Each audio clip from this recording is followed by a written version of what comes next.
ఒంట్లో శక్తిని అమ్ముకొని జీవించడం వేరు, ఒళ్ళు అమ్ముకొని జీవించడం వేరు. ఈ రెండింటికి తేడా తెలియని వాళ్ళు రెండు ఒక్కటే అనుకుంటూ భ్రమలో బతికేస్తూ ఉంటారు. డబ్బుల కోసం ఒళ్ళు హూనం చేసుకొని కూలి పనులు చేసుకొని ఆత్మాభిమానంతో బతికే తల్లులున్న ఈ సమాజంలో అదే డబ్బు కోసం కష్టం అనేదే లేకుండా ఒళ్ళు అమ్ముకొని బతికేస్తున్నారు. అందాన్ని ఎరగా వేసి మగాళ్ళ జీవితాలను బలి చేస్తున్నారు. తాజాగా ఒక మహిళ కూడా అందాన్ని ఎరగా వేసి ముగ్గురి జీవితాలను నాశనం చేసింది. ఆమె పేరు రమణి. పేరుకే రమణీయం, కానీ తన అందంతో పోలీసులకు వల వేయడమే వ్యాపారంగా పెట్టుకుంది. ఇద్దరి పోలీసులతో వివాహేతర సంబంధం పెట్టుకుంది. ఆమె సరసాల గురించి భర్తకు తెలియడంతో నిలదీశాడు. ఈ విషయంపై భార్యాభర్తలకు గొడవలు జరిగి ఆమె దారుణ హత్యకు గురైంది. పరాయి మహిళతో వివాహేతర సంబంధం 3 కుటుంబాలను చిరిమేసింది. ఈ ఘటన తమిళనాడులో కల్లకురిచి జిల్లా ఉలందర్పేట సమీపంలో పిల్లూరుకు చెందిన అశోక్, రమణి భార్యాభర్తలు. తిరునవలూర్ ఎస్ఐ నందగోపాల్తో రమణికి పరిచయం ఏర్పడింది. అది కాస్త ఎఫ్ఐఆర్ గా మారింది.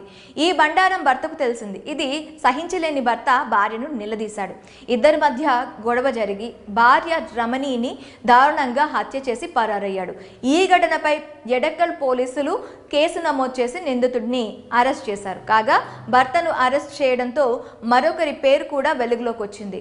విలుపురం జిల్లా మరక్కాణం హెడ్ కానిస్టేబుల్ ప్రభాకరన్ కూడా రమణితో లవ్ ట్రాక్ నడిపినట్లు తెలుస్తోంది. ప్రభాకరన్ కల్లుకురిచిలో పనిచేసే సమయంలో రమణితో ఫిజికల్ రిలేషన్ మెయింటైన్ చేశాడు. ఈ విషయాన్ని సదరు మహిళా భర్త పోలీస్ ఉన్నతాధికారులకు తెలియజేశాడు. అధికారులు ఆ ఇద్దరు పోలీసులపై శాఖాపరమైన దర్యాప్తు చేపట్టారు. రమణితో ఈ ఇద్దరు వివాహేతర సంబంధం పెట్టుకున్నారని తెలియడంతో ఎస్ఐ నందగోపాల్ హెడ్ కానిస్టేబుల్ ప్రభాకరన్ను సస్పెండ్ చేస్తూ విలుపురం రేంజ్ డిఐజీ దిశా మిట్టల్ ఉత్తర్వులు జారీ చేశారు. నిందితుడిని కోర్టులో హాజరుపరిచారు. పోలీసులు మరింత విచారణ జరుపుతున్నారు. తప్పుడు మార్గంలో వెళ్తున్న వారికి మంచి చెప్పాల్సిన పోలీసులే ఇలా చేయడం ప్రజల్లో చెడు అభిప్రాయాన్ని కలిగిస్తుంది.